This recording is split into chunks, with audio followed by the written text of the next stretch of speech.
Desde la República Dominicana soy Ivonne Ferreras y aquí estamos en este día jueves que es la antesala del fin de semana que transcurre entre falta de flujo de informaciones y tiene que ver con lo que dijo la vicepresidenta respecto al tema eléctrico, amnesia selectiva que por supuesto tiene que ver con lo que dijo el expresidente Danilo Medina respecto a la reforma constitucional a la que se aboca el presidente Luis Abinader y por supuesto eso pasando por las reiteradas advertencias que hace Amnistía Internacional frente a un problema que nosotros no logramos superar y que tiene que ver con el tema migratorio, también selectivo en muchos casos, al que no me voy a referir, por lo menos en este momento, so pena, claro está, de recibir la avalancha en este país tan democrático en el que tú no puedes disentir de lo que piensa aparentemente, ¿verdad?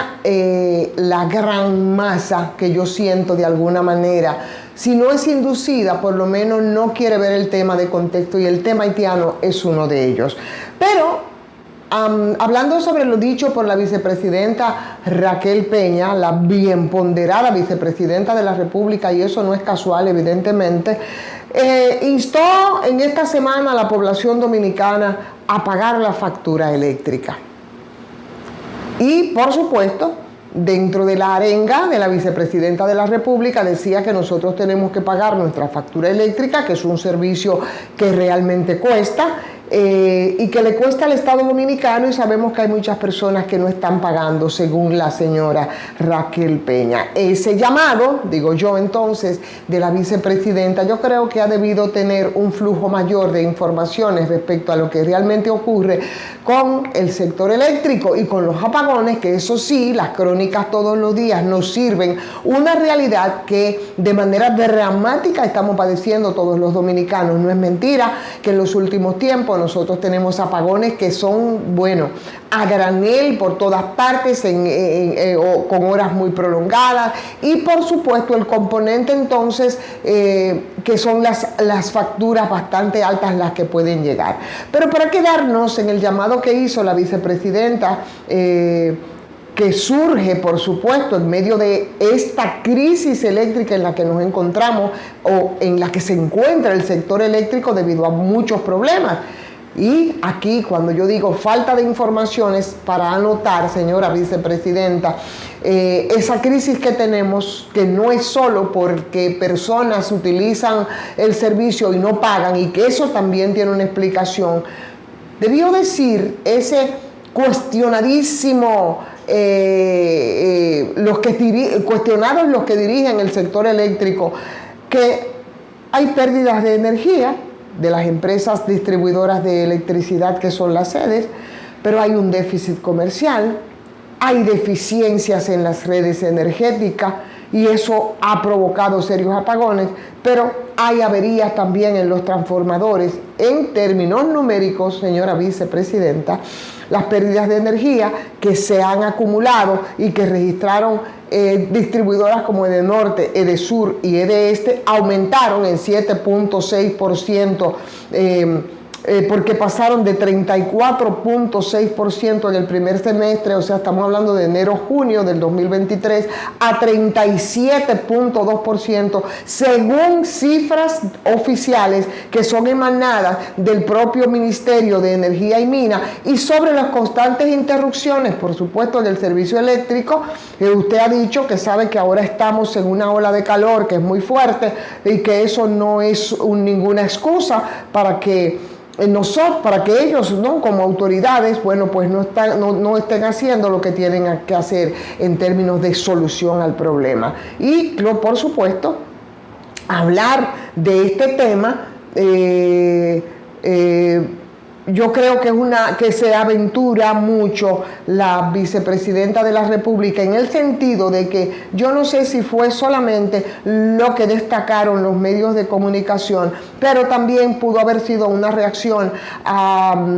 a lo que había dicho el expresidente de la República, Hipólito Mejía. Hay algo que yo creo que sí hay que saludar respecto a lo dicho por la vicepresidenta, y es que admitió públicamente que en estos años no se ha realizado ninguna inversión en términos de la reducción de las pérdidas y de mejorar la distribución, y por eso está sucediendo lo que está sucediendo, que al final del día no es casual, y en lo que les acabo de explicar, como parte de las declaraciones lo deja bastante claro. Pero quien garantiza que en estos 4 años que nosotros tenemos y que tendrá el PRM al frente, y a la vicepresidenta también ocupando el mismo cargo, además de ser la jefa del gabinete eléctrico, que yo nunca he entendido para qué se van a hacer las inversiones que no se hicieron en esos 4 años,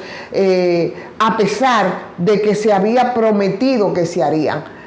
Eso además de, por supuesto, cuáles son las razones por las que realmente nosotros estamos en una situación crítica en términos eléctricos, que usted lo ha planteado con mucha claridad. Entonces yo creo que los funcionarios del sector eléctrico deberían de explicarle a la vicepresidenta Raquel Peña que no es un problema de cobro. Señora vicepresidenta, no es un problema de cobro, y ellos lo saben perfectamente, porque las empresas distribuidoras de electricidad cobran el 95% de lo que facturan, pero no facturan, y eso es un porcentaje importante, entre el 35 y el 40% de la energía que compran a los generadores. ¿Y sabe por qué no la cobran? Porque no tienen medidores, porque no tienen contadores. Entonces, si se cobra el 95% de lo facturado, entonces se puede concluir que los dominicanos no es verdad que somos mala paga, y que encima de que estamos padeciendo todo el tema de la crisis eléctrica, también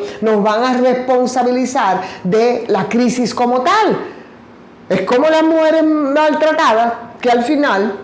esta sociedad hipócrita y perversa que no hace lo que tiene que hacer termina diciendo que son responsables de que les maltraten. Entonces, eso es un asunto tan simple como eso. Si se cobra el 95% de lo facturado, entonces se puede concluir que nosotros no es verdad que somos ni mala paga, ni tampoco somos responsables de la desgracia que estamos viviendo ahora. Si no nos facturan, señores, no se puede pagar. Pues para pagar, primero hay que facturar, porque sin medición es imposible que se pueda facturar, y sin factura, ¿cómo rayos se va a cobrar? Entonces, algo tan simple que yo creo que debió decirse a la vicepresidenta de la República, quedó un poco en la gatera. Hay un tema que a mí me gustaría tratar, pero que parece que lo voy a tener que hacer un poquito más adelante, que es el tema de reformas al Código Laboral. Es más bien casi de manera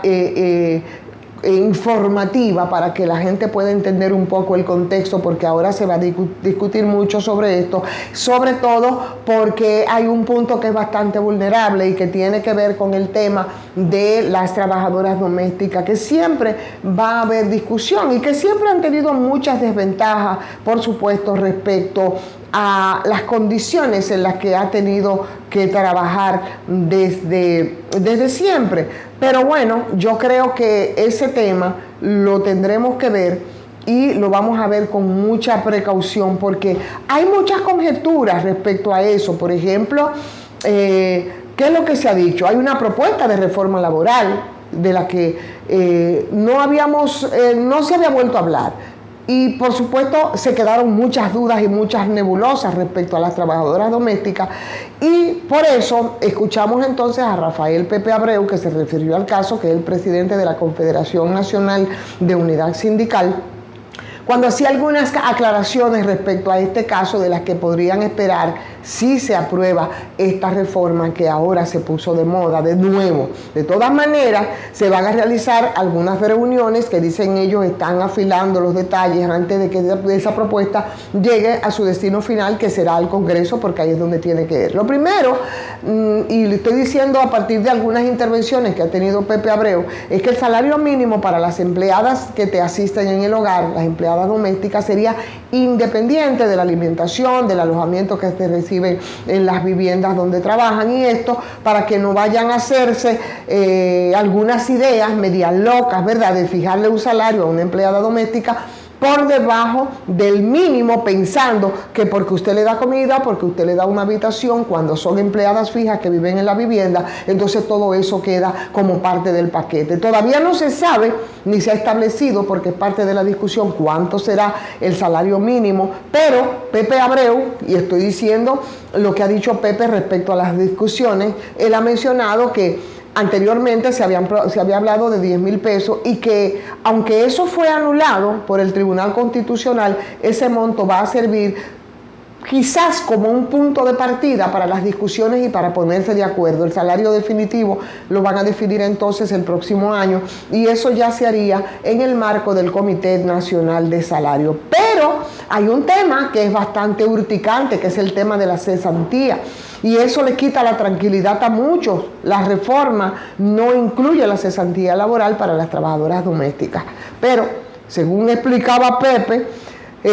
no se puede imponer cesantía a quienes emplean a las personas, a las trabajadoras domésticas, porque el hogar no es una empresa con fines de lucro. Entonces eso es también otro elemento de discusión. De hecho, hay una resolución que tiró el Ministerio de Trabajo en el 2022 con medidas para mejorar las condiciones laborales de las trabajadoras y de los trabajadores domésticos, que tampoco contemplaba la cesantía, menos que el empleador le pudiera estimular con otras cosas. O sea que esa resolución, según se lee, dice que una vez terminado el contrato de trabajo, bueno, pues el trabajador doméstico no le corresponde el salario ni de preaviso ni de auxilio de cesantía, salvo una convención contraria entre las partes, o sea que se puedan poner de acuerdo. Ahora, lo que sí contempla es el pago de vacaciones después de un año trabajando, claro, de manera ininterrumpida, y por supuesto el salario de Navidad, que eso está clarísimo, así que el nuevo código probablemente traiga un poco de eso. O sea que así van las cosas. Bueno, hay un tema también que también está discutiéndose y es sobre el tema de la pensión. Con una diferencia importante, que la pensión no dependería de los aportes directos de las trabajadoras ni de sus empleadores y, por supuesto, imagínense ustedes con los bajos salarios de muchas trabajadoras domésticas, lo difícil que sería entonces conseguir una pensión más o menos que pudiera ser decente, que pudiera ser digna, siguiendo ese modelo tradicional de lo que son las contribuciones, además de que eso necesitaría quizás un aporte del empleador en este caso, y le agregaría entonces otro procedimiento que pudiera ser mucho más complicado para que se pudiera llegar entonces a un punto de advenimiento. En lugar de eso, lo que se ha estado contemplando en medio de las discusiones es una pensión solidaria que no depende ni del empleador, tampoco de las trabajadoras, sino que eso depende de un fondo público que es destinado para eso. Pero esa pensión solidaria, señores, eso es bastante complicado, porque son un apoyo económico entonces que daría el gobierno, que ofrece a las personas que son vulnerables, ¿no? Como parte de sus políticas, dicen ellos que para reducir la pobreza. Entonces, esas pensiones no dependen de los aportes de los beneficiarios o sus empleadores, sino que se financia a través de un fondo común que es respaldado por el Estado, y eso termina complicándolo mucho más por la forma de cómo aquí se manejan algunos recursos y algunos estamentos del Estado. Y aunque las domésticas todavía no están incluidas, hasta ahora hay muchos tipos de pensiones solidarias y lo que se procura es que pudieran estar entonces incluidas dentro de las pensiones. Ya tenemos, por ejemplo, para personas mayores de 60 años que no tienen ingresos suficientes y que pasan las de Caín para poder tener esa pensión solidaria, otras como son las personas con discapacidad severa, o una que son para los cónyuges o para los hijos de beneficiarios fallecidos, y por supuesto para las madres solteras con hijos en edad escolar. En todos esos casos, señores, porque conozco muchos casos que así lo testimonian, para recibir esa pensión se debe pasar entonces por una evaluación socioeconómica que pueda determinar la necesidad del beneficio, algo así como lo que hace la SHUVEN para ofrecer muchos de esos programas de asistencialismo a personas vulnerables, pero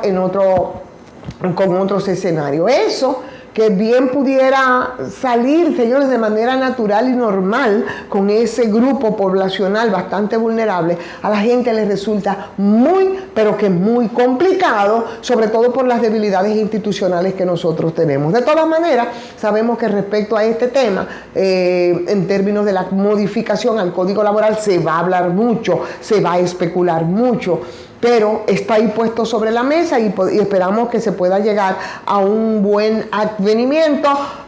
porque yo creo que, y me parece de justeza, que las trabajadoras domésticas, que siempre han sido muy marginadas en términos de los beneficios, pudieran tener condiciones laborales que sean más justas, que sean más dignas por el trabajo que realizan. Mientras tanto, yo quiero pedirles a ustedes que le den like a esta transmisión y que la compartan con otras personas para que nos posicionemos muchísimo mejor. También compartirla, ¿no?, con sus personas allegadas. Agradecer como siempre a Farmacias GBC, que con su 20% de descuento en todas sus sucursales nos aligera la carga con los medicamentos, y lo podemos hacer en todititas las sucursales de una empresa que es 100% dominicano. Suscríbanse, señor, si no lo han hecho. Yo sé que hay algunos temas que nosotros tratamos que no son los del boom, ¿verdad?, que convocan a todo ese morbo, pero son importantes. Por ejemplo, como ese del que nos hacemos los locos, del que no nos informamos y después cuando viene el trancazo, ahí queremos reaccionar. Vamos a entender qué es lo que se estaría discutiendo en términos del Código Laboral. Es importante para que podamos defender entonces después, señores, nuestros derechos y salir con justeza de esas discusiones que hacen los de arriba para los ninguneados, que son los de abajo y que son la mayoría. Mañana nos reencontramos en otra transmisión de Soy Ivonne Ferreras.